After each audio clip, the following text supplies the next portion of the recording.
Bonjour, bienvenue à Citizen Lab Mauritanie. Ce matin, nous vous parlons de reggae. Pour en parler, nous avons comme invité Papis Koné. Il est le président de l'association Elvagère, voilà, une structure qui organise justement le festival Nouakchott Reggae, dont la 5e édition s'est tenue du 21 au 22 septembre dernier. Bonjour Papis. Bonjour. Comment vous portez quelques jours justement après la tenue de ces festivals-là qui a tenu 2 jours? Déjà très satisfait du résultat qu'on a eu. Et tout le monde sait que le reggae, quand même, c'est une musique pour le moment incomprise par une bonne partie de nos populations.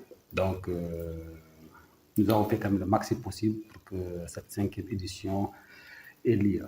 Qu'est-ce qui vous a motivé à mettre en place un tel festival dédié à Mauritanie? C'était une première fois quand même.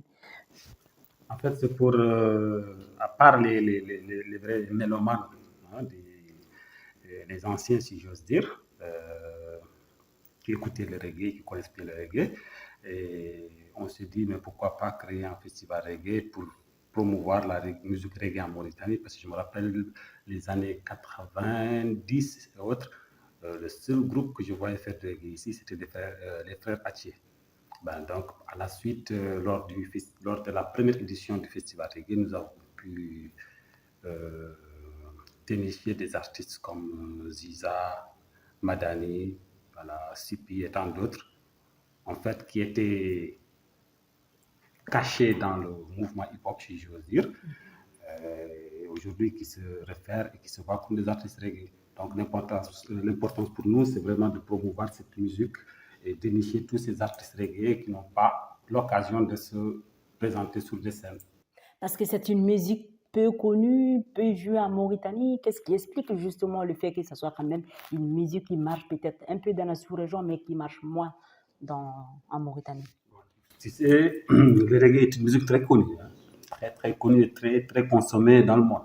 Et par contre, en Mauritanie, il y a des mélomanes qui aiment bien la musique reggae, mais il y a une facette que les gens n'ont pas remarqué sur le reggae. Pour nous, tout ce qu'on voit du reggae, c'est les rastas.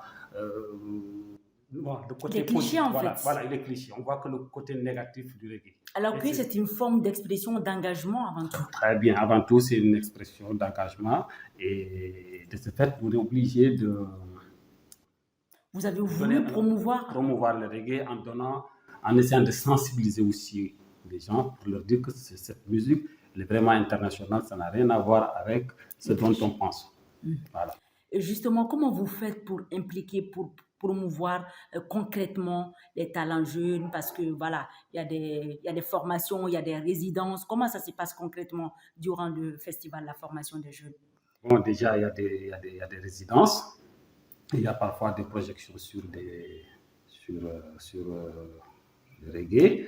Et il y a aussi des conférences animées par des experts du reggae. Comme Souleymane Kidé, apparemment, c'est pratiquement un des rares spécialistes quand même de cette thématique-là. Un fervent amateur de reggae. Donc, avec ces gens, nous essayons tout le temps de sensibiliser pour que les gens comprennent encore plus le reggae.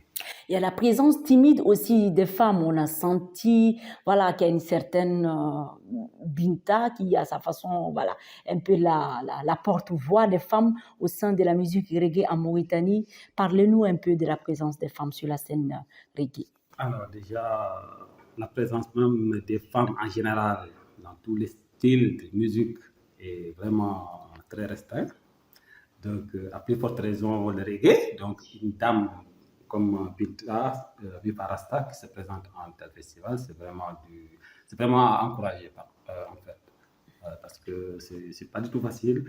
Une femme qui intègre, qui est dans le milieu reggae, là il faut vraiment être courageuse pour le faire. Qu'est-ce qui a été à l'affiche de l'événement de cette année? On sait qu'il y avait Binta, Mr. Arafa. Quels sont les autres en fait artistes qui étaient présents lors de la soirée du concert qui était prévue pour le 2 septembre, voilà, le 22 septembre? Donc il y avait Nifa Rasta, comme je viens de dire, et il y avait Ibrahim Khalil, Lui, c'est vraiment reggae 100%. Il y a le groupe BSP qui avait Babé Diéry sur scène.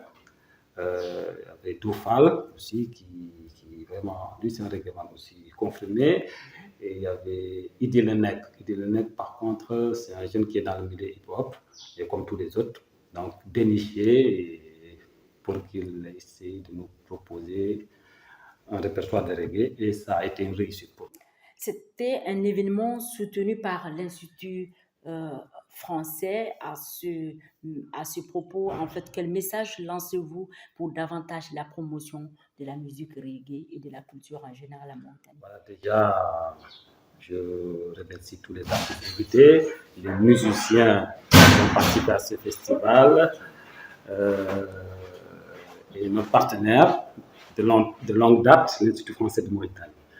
Alors, donc, pour répondre à ta question, nous, notre objectif vraiment, c'est de promouvoir les valeurs citoyennes de partage et de solidarité. Pardon. Et c'est ce message que véhicule d'habitude le reggae. Voilà. Je rappelle que nous étions en compagnie de Papis Koné, que nous remercions.